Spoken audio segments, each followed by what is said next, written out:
Hi everyone, welcome back. So one more beautiful డిజైన్తో అయితే వచ్చేసామండి. సో విత్ టస్సర్ ఫ్యాబ్రిక్ అనమాట. శారీ అనేది చూసారు కదా, కంప్లీట్ ఇట్లాగా జంగిల్ కాన్సెప్ట్తో తీసుకున్నారనమాట. విత్ యానిమల్స్తో ఇచ్చేసారు శారీ అనేది.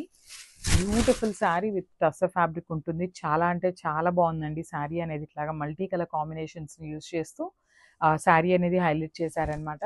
So coming to the border చూడండి, బార్డర్ అనేది బ్లాక్ కలర్ కాన్సెప్ట్తో ఇచ్చేసారు. విత్ ఇదంతా కూడా ఎలిఫెంట్ అనేది కంప్లీట్ వర్క్తో ఉంటుందండి. So followed by the cut work ఉంటుంది. కట్ వర్క్ కూడా చాలా చక్కగా ఇచ్చారండి. శారీకి బ్యూటిఫుల్ వర్క్ అనమాట కంప్లీట్గా కూడా. సో ఒకసారి పళ్ళు పాటు చూపిస్తున్నాను చూడండి. మనకి పళ్ళు ఆఫ్ ద శారీ కూడా ఇట్లానే 2 సైడ్స్ ఎంబ్రాయిడరీ వర్క్ తీసుకున్నారనమాట. సో టస్సర్ ఫ్యాబ్రిక్ కాబట్టి ట్రాన్స్పరెంట్ ఏమీ ఉండదు. ఫ్రిల్స్ పెట్టుకున్నా కూడా చాలా బాగుంటుందండి శారీకి. సో చూసారు కదా, మనకి complete look of the sari అనేది ఇట్లా వస్తుంది. అండ్ బ్లౌజ్ కూడా చక్కగా యాక్చువల్లీ బ్లూ కలర్ అండి. ఇది బార్డర్ కూడా మనకి dark tone of blue colour. నేను ఇందాక బ్లాక్ అన్నాను, కానీ బ్లాక్ కాదు, ఇది వచ్చేసి డార్క్ బ్లూ కలర్ అనమాట. సో అదే కాన్సెప్ట్తో మనకి బ్లూ కలర్ ప్లెయిన్ బ్లౌజ్ అయితే ఇచ్చేసారు. సో చూసారు కదా, మంచి బ్లూ ప్లెయిన్ బ్లౌజ్ తీసుకున్నారు. So this the complete look.